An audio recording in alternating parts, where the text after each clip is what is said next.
खाटू श्याम बाबा का प्रसिद्ध मंदिर राजस्थान के सीकर जिले में स्थित है। खाटू श्याम जी को भगवान श्री कृष्ण का अवतार माना जाता है। देश के करोड़ों लोग खाटू श्याम जी की पूजा करते हैं। खाटू श्याम जी मंदिर में हर वक्त भक्तों का तांता लगा रहता है और विशेष रूप से होली से कुछ दिन पहले सीकर जिले में खाटू श्याम जी का विशाल मेला आयोजित होता है, जिसमें राजस्थान सहित अन्य प्रदेशों के श्रद्धालु भी बाबा के दर्शन करने आते हैं। खाटू श्याम जी की कहानी महाभारत काल से शुरू होती है, जिस वक्त उनका नाम बर्बरीक था।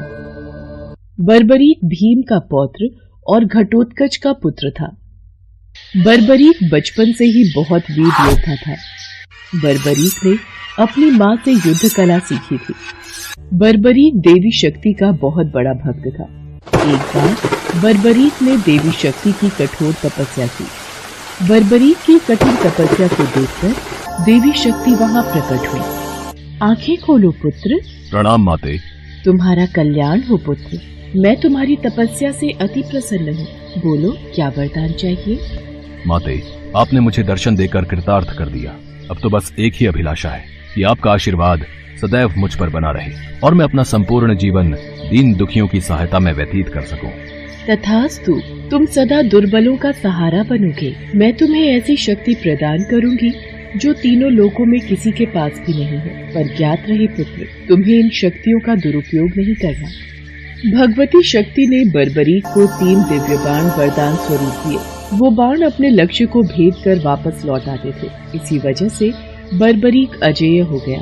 बर्बरीक अपनी माता के पास पहुंचा और देवी शक्ति के दिए वरदानों के बारे में बताया। माँ, मैं भी कौरव और पांडव के युद्ध में जाना चाहता हूँ। मेरी युद्ध में जाने की बहुत इच्छा है। पुत्र बर्बरीक, मैं जानती हूँ तुम एक महान योद्धा हो, इसलिए मैं तुम्हें रोकूंगी नहीं, पर मुझे वचन दो कि तुम हारे का सहारा बनोगे। तुम युद्ध में हारने वाले की तरफ से लड़ोगे। मैं आपको वचन देता हूँ, मैं हारने वाले की ओर से ही युद्ध करूंगा। अपनी माँ को वचन देकर बर्बरीक नील घोड़े पर सवार होकर 3 बाण लेकर रवाना हो गया। भगवान कृष्ण तो अंतर्यामी है, वो ये सब लीला होते देख रहे थे। भगवान कृष्ण जानते थे कि बर्बरीक केवल हार रही सेना की तरफ से लड़ेगा, और वो ये भी जानते थे कि कौरवों को भी बर्बरीक के इस वचन के बारे में पता है। बर्बरीक कौरवों का सहयोग कर पांडवों का विनाश कर देगा। इस प्रकार जब वो कौरवों की तरफ से लड़ेगा तो पांडवों की लड़ रही सेना कमजोर हो जाएगी। उसके बाद वो पांडवों की सेना में चला जाएगा। इस तरह वो दोनों सेनाओं में घूमता रहेगा। श्री कृष्ण को पता था अगर बर्बरीक इस युद्ध में शामिल हुआ तो कोई भी सेना नहीं जीत पाएगी और अंत में कौरव पांडव दोनों का विनाश हो जाएगा और केवल बर्बरीक शेष रह जाएगा। इसलिए रास्ते में ही श्री कृष्ण ने ब्राह्मण का वेश धारण कर बर्बरीक को रोका। बर्बरीक को रोकने का अब एक ही उपाय है। मुझे बर्बरीक से उसके शीश का दान मांगना होगा। हे महावीर योद्धा, तुम कौन हो? ये कुरुक्षेत्र की रणभूमि है। तुम कौरवों और पांडवों के युद्ध में क्या कर रहे हो? हे ब्राह्मण देव, मैं घटोत्कच का पुत्र बर्बरीक हूँ। मेरा प्रणाम स्वीकार कीजिए। मैं महाभारत के युद्ध में सम्मिलित होने आया हूँ। ऐसा कैसे हो सकता है? तुम मात्र 3 बाण से युद्ध में सम्मिलित होने जा रहे हो? ब्राह्मण देव, ये बाण कोई साधारण बाण नहीं है। इनमें से मात्र 1 बाण भी शत्रु सेना को परास्त करने के लिए पर्याप्त है, और ऐसा करने के बाद बाण वापस तरकश में ही लौट आएगा। अच्छा, तो फिर इस पीपल के पेड़ के सभी पत्रों को छेद कर दिखलाओ। बस इतनी सी बात ब्राह्मण देव। बर्बरीक ने ब्राह्मण रूपी श्री कृष्ण की चुनौती स्वीकार कर ली और ईश्वर को स्मरण कर पेड़ के पत्तों की ओर बाण चलाया। बाण ने क्षण भर में पेड़ के सभी पत्तों को भेद दिया और श्री कृष्ण के पैरों के इर्द गिर्द चक्कर लगाने लगा, क्योंकि एक पत्ता उन्होंने अपने पैर के नीचे छुपा लिया था। ब्राह्मण राज, अपना पैर यहाँ से हटा लीजिए, वरना ये तीर आपके पैर को भेद देगा। ये तीर बिना लक्ष्य पूरा किए वापस तरकश में नहीं लौटते। बर्बरीक के तीर अचूक हैं, लेकिन अपने निशाने के बारे में खुद बर्बरीक को भी पता नहीं रहता है। असली रणभूमि में अगर मैं सभी पांडव भाइयों को अलग अलग कहीं छिपा भी दूंगा ताकि वो बर्बरीक का शिकार होने से बच जाएं, तब भी बर्बरीक के तीरों से कोई नहीं बच पाएगा। इन अचूक तीरों से कोई नहीं बच सकता है। हे वीर योद्धा, मैं तुम्हारे साहस की सराहना करता हूँ। मैं तुमसे दान स्वरूप कुछ मांगना चाहता हूँ। ब्राह्मण महाराज, यदि मेरे वश में होगा तो मैं आपकी इच्छा स्वरूप दान की अभिलाषा जरूर पूर्ण करूंगा। मैं वचन देता हूँ, आप मुझसे दान में जो भी मांगेंगे मैं आपको मना नहीं करूंगा। मुझे तुम्हारा शीश दान चाहिए, क्या तुम ऐसा कर सकते हो? आप कौन हैं? मुझे अपना परिचय दीजिए। आप मुझे ब्राह्मण नहीं दिखाई देते, कृपया करके मुझे अपने वास्तविक रूप से अवगत कीजिए। बर्बरीक की प्रार्थना करने पर भगवान कृष्ण अपने रूप में आ जाते हैं। बर्बरीक उन्हें प्रणाम करता है। वासुदेव कृष्ण, आप स्वयं मेरे शीश दान की अभिलाषा हेतु आए हैं।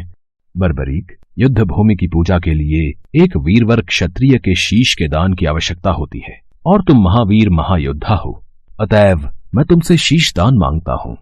हे वासुदेव कृष्ण, मैं आपको शीश दान अवश्य दूंगा, पर मेरी दो इच्छाएं हैं। पहली ये कि मेरी देह को आप स्वयं अग्नि देंगे, और दूसरी इच्छा ये कि मैं अंत तक इस युद्ध को देखना चाहता हूं। ऐसा ही होगा वीर शीशदानी बर्बरीक। कलयुग में लोग तुम्हें हारे का सहारा बोलेंगे, तुम्हें श्याम नाम से पुकारेंगे। मेरे नाम से ही तुम्हारी कलयुग में पूजा की जाएगी। कलयुग में खाटू श्याम नाम से तुम्हारी पूजा होगी। फाल्गुन माह की द्वादशी को बर्बरीक ने अपने शीश का दान दिया। बर्बरीक को ब्रह्मा जी का श्राप था कि उनकी मृत्यु पृथ्वी लोक पर भगवान कृष्ण के हाथों ही होगी, तभी वो श्राप मुक्त हो सकता है।